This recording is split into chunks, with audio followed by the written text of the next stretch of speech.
नाज़रीन, बीजिंग में एक ऐसे शख्स ने अपनी कंपनी की इंतज़ामिया के ख़िलाफ़ दावा दायर कर दिया है जिसको कंपनी ने चंद दिन पहले सिर्फ इस बुनियाद पर मुलाजमत से फारिग कर दिया था कि वो दौरान मुलाजमत ज़्यादातर वक्त बैतुल खला में गुजारता है। आइए मामला जानने की कोशिश करते हैं। अजीब आदमी हो तुम, तुम्हें केस करते हुए जरा से भी शर्म नहीं है। तू मैंने मुलाजमत तो कटता तो मैं तेरे ते केस भी ना करा। कदुआ ये मुलाजमत कौन सी की है तुमने? 10 दिन में तुम 22 दफा वाशरूम गए। छावा मेरे वड्डी आंत का ऑपरेशन होया, मेरी आंटी के सारे पैसे लग गए ने। एक बंदे का प्रॉब्लम है, एक बंदे का पेट ठीक नहीं। ये अपने सीवी में लिखा था कि मेरा ऑपरेट भी हुआ है। नहीं तो तुसी ये लिखा है कि तुसी फौत नहीं होना। ये कौन सी बात हुई? बीमारियां फौतगियां सारियां नाल नाल होंदियां ने। ये तो कोई पता नहीं होंदा केड़े वेले बंदे नूं केड़ी प्रॉब्लम हो जाए। मुझे ये समझ नहीं आती, 6 घंटे वाशरूम में तुम सोशियोलॉजी का थीसिस लिख रहे हो। क्या करते क्या तुम वहां पे? पता की है, एक कंपनी मेरे ना कर, तू मेरी जगह ते मुलाजमत कर। हाँ। ते जाके मैनू आधा घंटा बैठ के विखा अपनी मर्जी दे नाल। मेरा प्रॉब्लम है, मैं 6 घंटे बैठना सा। मैं तो उत्थे जाके अपना दिल बड़ी मुश्किल लांदा सा। मैं भी लोटा भर लेना सा, डोल लेना सा, लोटा भर लेना सा, डोल लेना सा। 7 लोटे भर के डोल के मैं कहना सा मेरी स्टेज पार हो गई। तुसीं ये वेखो भाईजान, वड्डे वड्डे फिलासफरां ने जंगलों 'च जाके पूरी दुनिया के उत्ते तहकीक की है, ठीक है। तो इधर तुहाडे खादम ने चलो लोटे की तहकीक की। मैं लोटा डायगनोज किया कि लोटा है की है, मसलन लोटा बनया किस तरह, इहनूं बनना किस तरह का चाहिए सी, ते अगों बन किस तरह के रहे ने। ਜਿਹੜੇ लोटे ने एडा लोटा ऐं करके उतों गोल, थल्ले ऐं करके विचों दे करब जिहा आया, अगों मोटा ऐं करके टूटी ओहदी बाहर नूं, ठीक है। तो यह जी टूटी ने यह गलत टूटी होंगी है। अब लोटों पे सर्च करने की तुम्हें सैलरी दूं? इस चीज का केस किया तुमने मुझे? उत्थे जाके दिल नहीं लाना, बाथरूम में मैं किवें बैठा। 10 दिन में तुमने सिर्फ 16 घंटे ड्यूटी की है, मतलब 2 दिन बनते हैं। अच्छा, और 8 दिन तुम वाशरूम में रहे हो। बाथरूम किहदा? तुहाडा ना। हाँ। समझो मैं ड्यूटी च, या तो मैं अपने बाथरूम बैठा, मैं घर चला गया, फिर गल करो। मुस्लिम शावर से मैं रिसर्च की है। मैं अपने घरों लिया के तेरिया उत्थे चीज़ां लाइया ने बाथरूम के अपना दिल लाने से। छोटा टीवी मैं घरों लिया के रखिया उत्थे, एक वीडियो गेम मैं उत्थे अपने घरों लिया के रखी उत्थे। मुस्लिम शावर के नाल मैं हल्के हल्के घुंघरू बने ने ताकि छन छन छन छन आवाज़ आए। तुहानूं पता मैं हल्का हल्का नचता रहा, मेरा दिल लगा रहिंदा। ਇਹ ਜਿਹੜਾ ਕਮੋਡ ਹੈਗਾ ਉਹਦੀਆਂ ਸਾਈਡਾਂ ਤੇ ਅੱਧੀ ਇੰਚ ਦੀ ਫੋਮ ਦੀ ਪੱਟੀ ਮੈਂ ਲਾਈ ਹੈ। ਤੁਸੀਂ ਜਦੋਂ ਬੈਠੋਗੇ ਨਾ ਤੁਹਾਨੂੰ ਹਲਕਾ ਜਿਹਾ ਰਿਲੈਕਸ ਹੋਏਗਾ, ਇਹ ਆਵਾਜ਼ ਆਏਗੀ।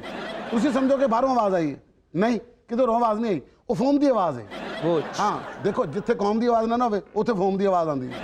ਤੁਹਾਨੂੰ ਪਤਾ ਪੂਰੀ ਦੁਨੀਆ ਤੇ ਕਿਹੜੇ ਕਿਹੜੇ ਲੋਟੇ ਚੱਲਦੇ ਨੇ? कौन से? ਇਹ ਤੁਸੀਂ ਅਰਬ ਸਾਈਡ ਤੇ ਚਲੇ ਜਾਓ, ਉੱਥੇ ਮੁਸਲਿਮ ਸ਼ਾਵਰ ਨੇ, ਹੈ ਲੋਟਾ ਹੀ ਹੈ।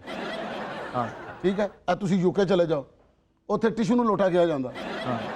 ਆਪਣੇ ਪਾਕਿਸਤਾਨ ਚ ਆ ਜਾਓ, ਇੱਥੇ ਬੰਦੇ ਬੰਦੇ ਨੂੰ ਲੋਟਾ ਕਿਹਾ ਜਾਂਦਾ ਜੀ। और तुसी सुने ना प्रवीण शाकर का शेर, वो लोटा तो मेरे पास आया। भाई यही एक बात अच्छी है मेरे हरजाई की। पिंडां दा लोटा वेखिया, तुहानूं की पता वे, तुसी शहरां दे लोटे वेखे ने, एडे लोटे एडे मूँह, साडे पिंडां दे लोटे फीने। और दूरों लगेगा आसफ बैठा, आसफ फीना। वो पिंडां दे लोटियां दे बुੱਲ भी ਵੱਡੇ ਹੁੰਦੇ।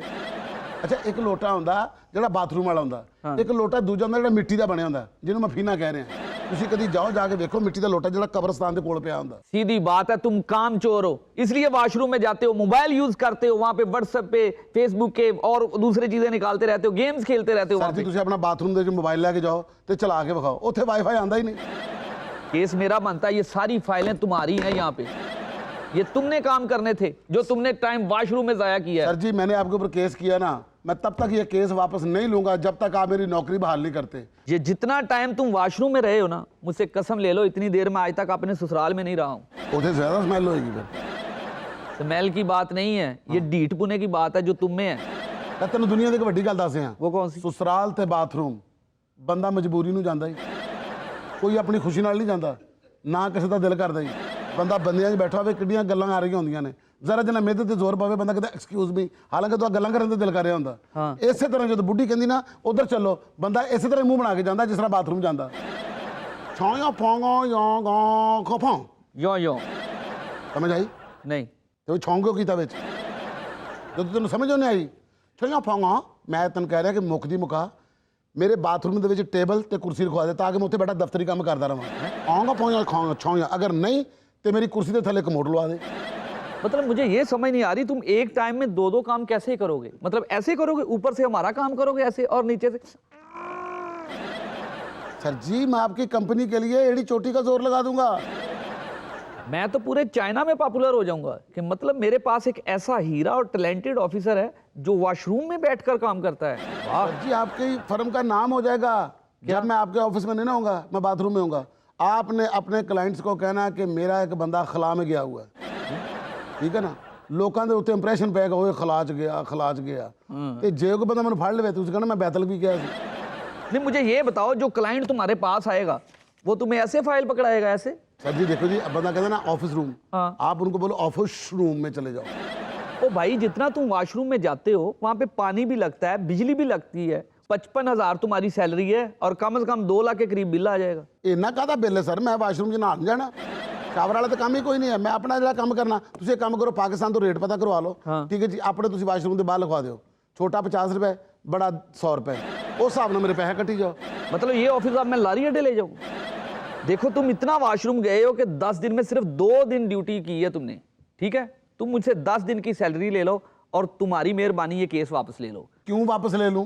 तुम्हारी वजह से यहाँ से 3 स्वीपर जो हैं वो रिजाइन दे गए हैं, उनकी सैलरी भी तुमसे ही कटनी चाहिए। मैं तो एक होर केस करांगा। कौन सा? ਤੁਹਾਡਾ ਇੱਕ स्वीपर मेरे स्लीपर पा गया, मेरे स्लीपर ਲੈ ਕੇ ਦਿਓ। ਔਰ ਮੈਂ ਤੁਹਾਨੂੰ ਗੱਲ ਦੱਸਾਂ, ਇਹ ਤੁਸੀਂ ਨਾ ਜ਼ਿਆਦਤੀ ਕਰਦੇ ਪਏ ਹੋ। ਮੇਰੇ ਵਾਸਤੇ ਆਪਣੇ ਦਫ਼ਤਰ ਦੇ, ਆਪਣੇ ਦਿਲ ਦੇ ਤੇ ਬਾਥਰੂਮ ਦੇ ਦਰਵਾਜ਼ੇ ਖੋਲ ਦਿਓ ਔਰ ਲੋਕਾਂ ਨੂੰ ਕਹਿ ਦਿਓ कि इस बंदे वास्ते मेरे बाथरूम के दरवाजे 24 घंटे खुले हैं। एक बात याद रखना, अगर इस केस की वजह से मैं मजबूर हो गया तुम्हें नौकरी देने पे, तो ये याद रखना मैं वॉशरूम का पानी बंद कर दूंगा। सर मेरे को एक कैन है, इफ यू कैन, मैं वो कैन लिया मैं उसका पाइप तोड़ दूंगा। सर वो तो मैं फड़ फड़ के तोड़ देता, मेरा जोर बहुत लगता। सर मैं जो जाके उत्थे बैठना बाथरूम के मिनट बाद आके सारे छौंगो फौं, मैं कहना कौन, छौंगो कौन, फौंगो छौंगो, मैं फिर अंदर कहना खौंजो फौंगो, बाहर खेता जाओ। इतना वॉशरूम में बैठते हो तुम, तुम्हारी वजह से दूसरे मुलाजमीन सामने बिल्डिंग में जाते हैं वॉशरूम के लिए। ना वॉक करनी चाहिए यार तुम क्यों नहीं करते उधर? लतां खोल दी इस तरह। सबसे ज्यादा जहर तुम मुझे उस वक्त लगते हो जब वॉशरूम की इजाजत लेने के लिए ऐसे करते हो, ठीक है ना। ये देखो, मैंने 22 दफा ऐसे ऐसे बनाया हुआ है यहाँ पे। सर जी अब आपने ऐसे किया, हाँ। मुझे तो जहर नहीं लगे आप। एक तो सारा दिन तुम ऑफिस में कभी यूं करते हो, हैं, कभी यूं करते हो, कभी यूं करते हो। मुझे ऐसे लगता है पता नहीं तुम स्कोर बता रहे हो या कभी लगता है बाबर आजम आउट हो गया है। एक दिन तुम वॉशरूम से निकलकर यूं करने लगे, मैंने कहा अब कौन सा रिव्यू ले रहे हो तुम, पता नहीं भूल जाते हो तुम। ये जो तुम मिनट बाद यूं यूं यूं करते रहे हो ना, तुम्हारी वजह से इस छोटी फिंगर से मुझे इतनी नफरत हो गई है ना। पिछले दिनों में मेरी एंगेजमेंट थी, फिर मेरी मंगेतर ने सिर्फ रिंग के लिए ऐसे फिंगर की है, मैं वहां से भाग आया था। मुझे बाद में पता चला कि उसकी ये फिंगर दूसरी वाली कटी हुई थी, इसलिए उसने ये की थी। नहीं सर जी उसने भी गलत किया ना, ये फिंगर तो इजाजत वाली है, मंगनी वाली है ही नहीं। इतना टाइम तुम वॉशरूम में बैठते हो, सिर्फ एक दिन तुम वॉशरूम से टाइम से निकले हो, जिस दिन जलजला आया था।